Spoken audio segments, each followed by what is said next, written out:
Hello, ఈరోజు మనం దొండకాయ ఫ్రై చేసుకుందాం. మీ ఇంట్లో ఎవరు ఫ్రై కర్రీస్ ఎక్కువ తింటారో కామెంట్ చేయండి, సరేనా?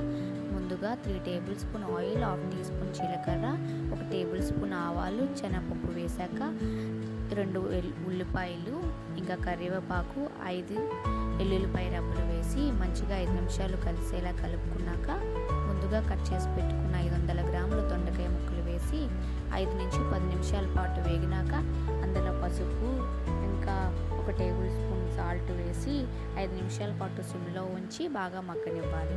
ఈ మగ్గిన దాంట్లోన ధనియా జీరా పౌడర్ వేసి ఇంకో 5 నిమిషాల పాటు సిమ్లో ఉంచి వేగనిచ్చాక అందులో 1 టేబుల్ స్పూన్ కారం వేసుకొని ఇంకా 5 నిమిషాలు మగ్గాక అందులో కరివేపాకు కూడా యాడ్ చేసుకోవాలి. ఫైనల్గా మన ఎంతో టేస్టీ అయిన దొండకాయ ఫ్రై రెడీ. మీరు కూడా ట్రై చేసి ఎలా వచ్చిందో చెప్పండి.